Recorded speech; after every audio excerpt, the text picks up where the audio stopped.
ছোট্ট গোপাল 3.5 বছর বয়স, ঠিক মতন চলতে পারে না, হাঁটতে পারে না, দাঁড়াইতে পারে না। কিন্তু তার মা গোপালকে সুস্থ রাখার জন্য বাড়িতে 2.5 ফুট গর্ত করে ওটার ভিতরে তার ছেলেটাকে প্রবেশ করে ঢুকিয়ে রাখতো, যাতে গোপাল সব সময় হাসি খুশিয়ে থাকতো। ফেসবুকে ভিডিওটা দেখলাম, দেখে তো তোমাদের কাছে না শেয়ার করে আমি আর থাকতে পারলাম না। কারণ আমি আমার লাইফে ফার্স্ট টাইম দেখলাম, এমনকি এতটাই গরিব চা শ্রমিক তারা। আমরাও চা শ্রমিক, আমিও চা শ্রমিকের ছেলে, ওরা কিন্তু চা শ্রমিকের ছেলে। যে হুইল চেয়ার কেনার কিন্তু তাদের এতটাও ক্ষমতা নয়। 3 বছর বয়স গোপালের, কিন্তু তার মা একটা গর্ত কুড়ে সেই গর্তের মধ্যে ছেলেটাকে রাখতো, যাতে ছেলেটা 2 সাইডে এইভাবে থাকতো আর এইভাবে ঢুকেই যেমন সব সময় হাসি খুশি থাকতো। এই যে মাটির যে বুকের কাছে লেভেল থাকতো, যে ওইগুলা সাপোর্ট পাইতো, ছেলেটা সাপোর্ট পাইতো আর ওইভাবে দাঁড়িয়ে থাকতো।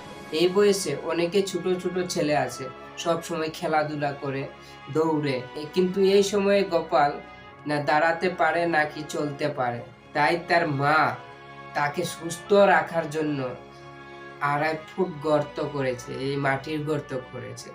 মানুষ এত পরিমাণ দেখেছে ভিডিওটা, আর এত পরিমাণ যে মানুষ সবাই দেখে যে কান্না করে দিয়েছে। দেখেন, চা বাগানের চা শ্রমিকের মজুরি 170 টাকা। এই 170 টাকা দিয়ে তাদের ঘর সংসার পরিবার চলা খুবই কঠিন হয়ে যায়। এই টাকা দিয়ে তাদের সন্তানকে চিকিৎসা করাবে নাকি ভালো কাজ করাবে নাকি খাবে তারা, এখন আপনারাই বলেন। তাই ভিডিওটা দেখলাম, খুবই কষ্ট পেলাম। একটা হুইল চেয়ার কেনার কিন্তু তাদের এত পরিমাণ ক্ষমতা নেই।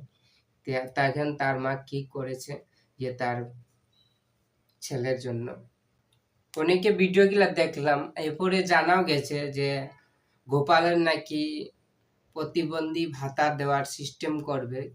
এগুলা আমরা দেখলাম, তো সিস্টেম করলে ভালোই হবে। তো বন্ধুরা, শেয়ার করে দিবেন বেশি বেশি ভিডিওটা। আর চ্যানেল নতুন দর্শক এদের প্লিজ চ্যানেলটাকে সাবস্ক্রাইব করে পাশে থাকবেন। আবারও দেখা হচ্ছে নতুন ভিডিও। ওকে, তো বাই বাই।